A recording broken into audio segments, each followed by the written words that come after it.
श्रीमद कुंज विहारणे नमः। श्री स्वामी हरिदास विजय तेतराम। इस सृष्टि से पहले भी भगवान थे और अंत में भी भगवान ही रहेंगे, तो फिर बीच में कोई दूसरा कैसे आ सकता है जब कोई है ही नहीं। जैसे 56 भोग का प्रसाद जब लगता है भगवान को, तो उसमें मिठाइयाँ भी होती हैं और मेथी करेला जैसे कड़वे साग सब्जी भी, और भी अन्य पदार्थ होते हैं। उसमें से मीठा जो है वह भी भगवान का प्रसाद है और कड़वा जो है वह भी भगवान का प्रसाद है। ऐसे ही जो हमारे मन को भाए वह भी भगवान का स्वरूप है, और जो हमें नहीं भाता वह भी भगवान का स्वरूप है। सत भी भगवान का स्वरूप है और असत भी भगवान का स्वरूप है। अमृत भी भगवान का स्वरूप है और मृत्यु भी भगवान का ही स्वरूप है, अन्य किसी का नहीं। भैया, नामदेव महाराज की कुटिया में जब आग लगी तो लोगों ने उनको समाचार दिया कि नामदेव जी, आपकी कुटिया में आग लग गई है। और घर में आग लगने का समाचार सुनकर नामदेव जी प्रसन्नता से नाचने लगे कि मेरे घर में मेरे और भगवान के सिवाय और कौन बिना पूछे आ सकता है। वही भगवान मेरे घर में अग्नि रूप से आए हैं और वस्तुओं का भोग लगा रहे हैं। घर के बाहर कई चीजें पड़ी हुई थीं, उनको भी नामदेव जी उठा उठाकर घर के भीतर अग्नि में डालने लगे कि महाराज, यह रह जाएंगी, आप इनका भी भोग लगाओ। और रातों रात भगवान ने फिर नामदेव जी का छप्पर बनाया, क्योंकि जो जिस वस्तु का भोग लगाता है उसे वही वस्तु प्रसाद रूप में मिलती है। भक्तिमती मीराबाई के पास उन्हें मारने के लिए सिंह भेजा गया, तो मीराबाई प्रसन्न हो गई कि प्रहलाद जी के भगवान नरसिंह जी मेरे पास आए हैं मुझे दर्शन देने के लिए, कृतार्थ करने के लिए। प्रसन्नता से भरकर उन्होंने सिंह की आरती की, उसे माला पहनाई और जल का छींटा लगा तो वो वापस चला गया। सार बात यह है कि भगवान किसी भी रूप में आए, उनका भक्त उन्हें पहचान लेता है, क्योंकि वह जानता है भगवान चाहे किसी भी रूप में आए, यह उनकी मर्जी है। प्रकृति में बहुत सुंदर दृश्य हो, फूल खिले हुए हो, सुगंध आ रही हो, तो वह भी भगवान का रूप है। और कहीं कुछ मैला कुचला पड़ा हो, दुर्गंध आ रही हो, तो वह भी भगवान का रूप है, क्योंकि भगवान के सिवा कुछ है नहीं। भगवान ने रामकृष्ण आदि रूप धारण किए और मत्स्य कच्छप वराह आदि रूप भी धारण किए, तो भैया भगवान कहाँ नहीं है। हम इतने अवतारों की बात करते हैं, कथा कहते हैं, इन प्राणी के रूप में भी भगवान ने ही अवतार लिया, लेकिन क्या हम देख पाते हैं? हमारी दृष्टि वैसी होती नहीं, बड़ी भारी भूल है। वे कोई भी रूप धारण करें, हैं तो भगवान ही। रूप तो भगवान का है और क्रिया उनकी लीला है। कोई पाप अन्याय करता हुआ दिखे तो समझे कि भगवान कलयुग की लीला कर रहे हैं। वे जैसा रूप धारण करते हैं वैसी ही लीला करते हैं।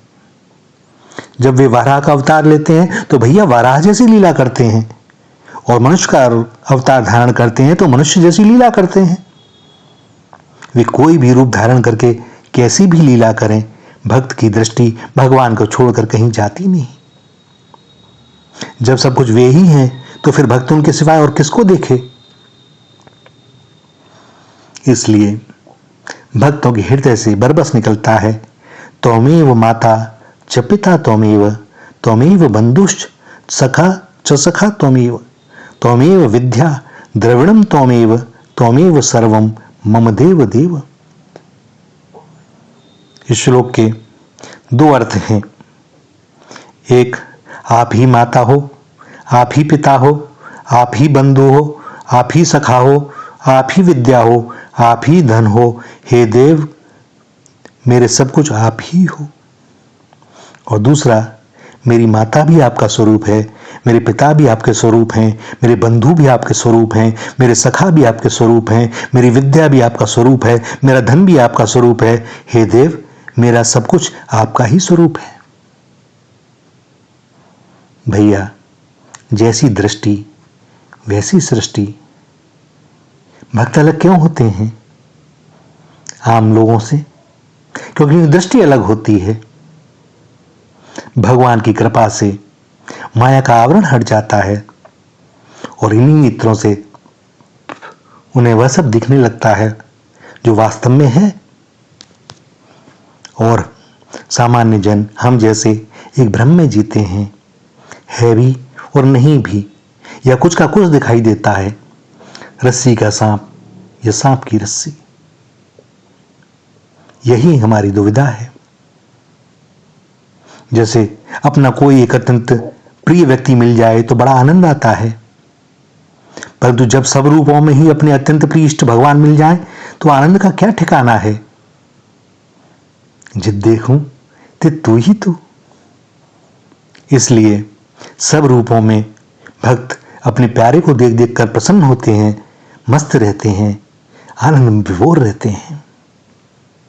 वही भगवान कभी सौम्य रूप से आते हैं तो कभी क्रूर रूप से आते हैं, कभी ठंड बन करके आते हैं तो कभी गर्मी के रूप में बन आते हैं, कभी वायु के रूप से आते हैं तो कभी वर्षा के रूप से आते हैं, तो कभी बिजली के रूप से चमकते हैं, कभी मेघ रूप में गर्जना करते हैं। अनेक रूपों से जो आता है वह केवल भगवान ही आते हैं, और जहां मन जाए वहीं भगवान है। मन को एकाग्र करने का अब कैसा प्रयत्न करना? कहां ले जाओगे? किसके पास ले जाओगे? कहां एकाग्र करोगे? एकाग्र का मतलब एक में, तो चारों तरफ तो वही है। कौन से एक में है और सब में नहीं है? जहां देखो वही वह है और कोई है ही नहीं, दूसरी कोई सत्ता है ही नहीं। भैया, अंधकार तभी तक रहता है जब तक प्रकाश की किरण नहीं आती, क्योंकि अंधकार का स्वयं का अपना कोई अस्तित्व है नहीं। प्रकाश का अभाव ही अंधकार है। और भगवत कृपा से, संत कृपा से, रसिकों की कृपा से जब यह अंधकार मिट जाता है तो पता पड़ता है कि वास्तव में अंधकार तो कभी था ही नहीं, प्रकाश का अभाव था। और उस प्रकाश को हमने ही रोक रखा था भीतर आने से। हमारी ही भूल थी। हमने अपने सारे खिड़की दरवाजे बंद कर रखे थे। प्रकाश बाहर खड़ा था और हम अंदर चिल्ला रहे थे, अरे बड़ा अंधकार है, सूर्य की किरण नहीं आती। भैया, आवे तो तब जब हम आने दें। जब भूल मिट जाती है बस फिर सब साफ साफ दिखाई देने लगता है।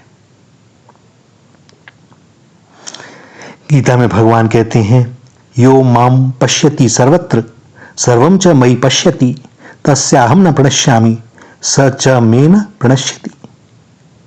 जो भक्त सब में मुझे देखता है और मुझ में सबको देखता है, उसके लिए मैं अदृश्य नहीं होता और वह मेरे लिए अदृश्य नहीं होता। मान लें आप कहीं पहाड़ों में जाते हैं और वहां चारों ओर बर्फ ही बर्फ है, तो वो बर्फ कैसे छिपेगी? आप बर्फ के पीछे बर्फ रख देंगे तो भी बर्फ ही दिखाई देगी। तो ऐसे ही भैया, जब सब रूपों में भगवान ही हैं तो फिर कैसे छिपें? कहां छिपें? किसके पीछे छिपें और क्यों छिपें? सत्य तो यह है कि हम कहते हैं कि आप छिप गए हो। वे नहीं छिपे हैं, वे तो प्रत्यक्ष हैं। हमने ही अपनी आंखें बंद कर रखी हैं। आंखों पर पट्टी बंधी हुई है और फिर कहते हैं आप हमें दिखाई नहीं दे रहे। भैया, संत रसिकों के माध्यम से, और जब हमारे हृदय में सच्ची पीड़ा होगी उनको देखने के लिए, वे किसी न किसी माध्यम से हमारी पट्टी सरकवा देंगे। और पट्टी हटी नहीं कि वे तो सामने खड़े हैं। उसी त्रिभंगी मुद्रा में मंद मंद मुस्कुराते हुए, घुंघराली अलकावलियों के साथ, अपनी बंसी में प्राणों को फूंकते हुए और अपने प्रियजनों को हृदय से लगाने से आतुर। श्री राधा श्री राधा श्री राधा।